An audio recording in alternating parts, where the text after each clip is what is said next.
Hey, how's it going, YouTube? How y'all doing today? I wanted to go pick up this roll of hay yesterday, but I'll show y'all. This is what a junk quality hay looks like. You see this giant branch? See this one too? It came from this hay bale, and there's actually a giant branch in here, and you can see it's got thorns on it, and it's so far in the bale that I can't pull it out. It's a huge branch, and it's got these giant thorns on it. And it's so far in the bale that I actually can't pull it out. And there's another one right here, and I can't pull it out. And so, oh wait, this one I can pull out. But this is what I call junk quality hay. I had completely forgot because I went to a different feed store this time, and this feed store that I went to, they had a cheaper quality hay. Excuse me, a cheaper hay. But the owner of the hay store suggested this hay to me. The owner himself suggested this hay to me, and he suggested that, well, I asked if this hay was fertilized, and well, I asked him which one of his hays was fertilized, and he said this one. So, yep, I bought this one, and it is, well, I completely forgot that I've bought hay from this store before, and I remember that this store had horrible quality hay, but I had completely forgot. Up until yesterday when I brought it home and I was picking through the bale, and there were these huge branches just all over it. Yeah, but it's got branches everywhere, and they're like the thorny branches. They got thorns on them and everything, and this is no good. I mean, this is a horrible quality hay.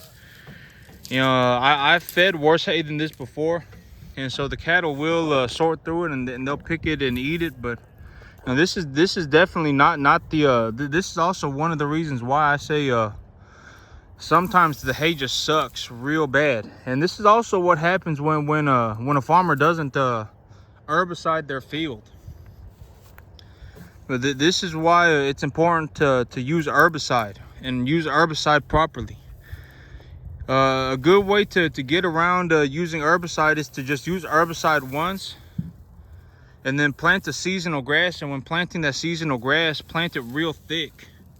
And if you plant it real thick, the weeds won't have space to grow in. But I mean, like, look at these branches. Got these nasty thorns all over them and everything.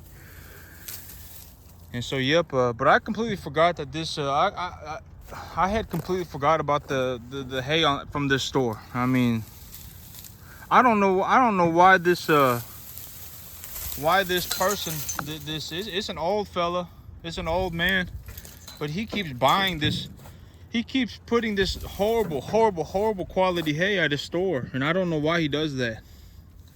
I mean, I would think that, you know, with age, I mean, you'd figure it out to a certain degree, but I guess not, because this is some horrible hay. I mean, just look at this stuff. I mean, it's everywhere. I've been literally just pulling these branches out just nonstop. Look at these branches. So it's no good. I mean, this is a horrible quality hay, but the cattle will sort through it. The cattle will pick and choose what they want to eat, and then they'll leave the rest of it alone. And yep, here pretty soon. Well, I told myself I ain't gonna really spend any money in terms of like spending a few $1,000s and stuff like that. I'm not gonna do it until I've sold my animals, because I'm gonna use the money that I've made from selling the animals to pay for stuff. And so yeah, I mean, this is just horrible. But yeah, I can't even get this out because it's got so many thorns on it, and it's stuck in there. But yeah, but I ain't gonna really spend any more money in terms of purchasing like bulk feed and stuff like that until I've got these animals taken to market and I see what kind of money I have on them. Realistically, in an optimal situation, I would like to use my my next set of credit lines to purchase feed and stuff like that. The castration on Slowpoke is going real good. I mean, the band has done its thing, and I don't think he really feels it anymore. And so I got to get this little bull calf castrated too, but he's the last one.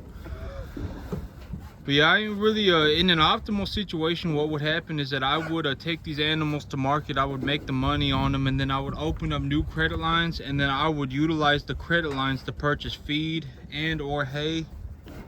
That would be the optimal situation, and then I can just use the cash that I have on hand to pay for the debt service, the monthly costs of leveraging for the cattle, and or excuse me, for the feed. but I'll have to see.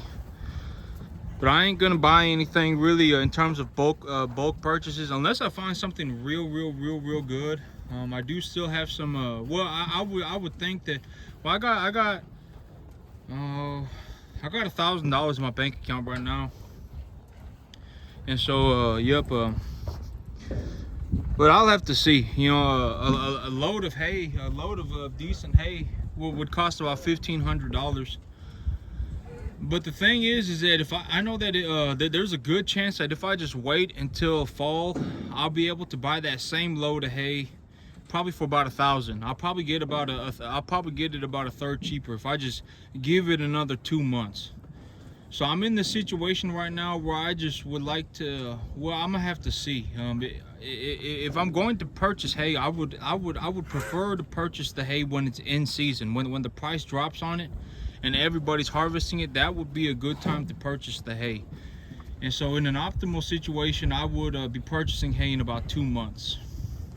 But I learned my lesson is to purchase the hay, because there are certain grasses that naturally just do not need herbicide. Like sorghum Sudan grass is a good example of a grass that does not need herbicide. You can plant sorghum Sudan grass can be planted very thick. It can be planted at a very high planting density, and it also grows like a corn plant, and so it grows real tall and it grows real wide. And so when it grows, it shades out the weeds. And so there are certain plants. I'm not saying that spraying herbicide over a field constantly is a good thing to do, and I'm not suggesting that in any way. But I will say that herbicide, like if I started on a brand new field and it was just a field of brush and there was literally just brush growing on it, just natural grass, prairie grass growing on it, the best thing to do would probably be to just spray herbicide on it. Because herbicide, okay, here's the thing about herbicide, is that herbicide, it will completely obliterate an acre of plant life for about $8.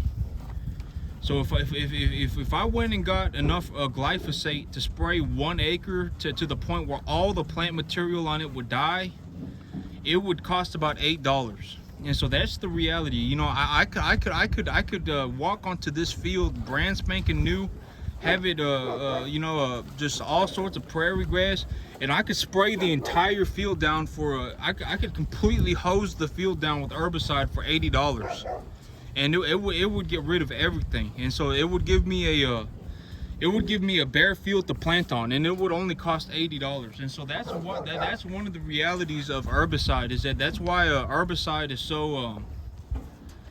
so important in farming, is because herbicide is so cost effective and it is so effective. I mean, like a glyphosate will completely decimate practically any plant life. I mean, it will just obliterate plant material. Glyphosate will just literally kill any plant.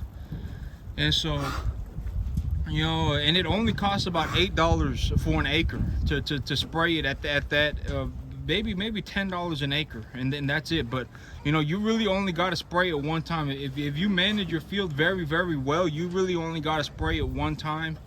Or the alternative is to get something like a moldboard plow and to turn your soil over, to just completely dig your field up. But you know, that's gonna take well, I mean, you can do whatever you want.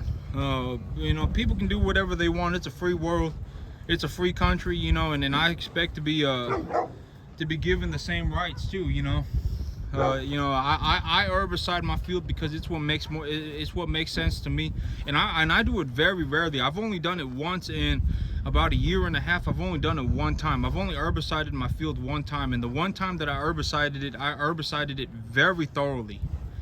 And so, and then I planted the ryegrass. Okay, so you know, if you look back at this field right now, you can see it's completely empty, and then you can see my neighbor's field has a whole bunch of green material on it. But that green material, that's what this hay is right here. And so, you know, if you just roll up a whole bunch of brush, that's what this turns into. You know, that plant material turns into this kind of hay right here, and that's why I herbicide. And you know, that's one of the big reasons why I herbicide, is because I don't want all these weeds and all these thorns and stuff in my grass. And so, yep. But I mean, but that's it for me today, YouTube. Y'all have a good one.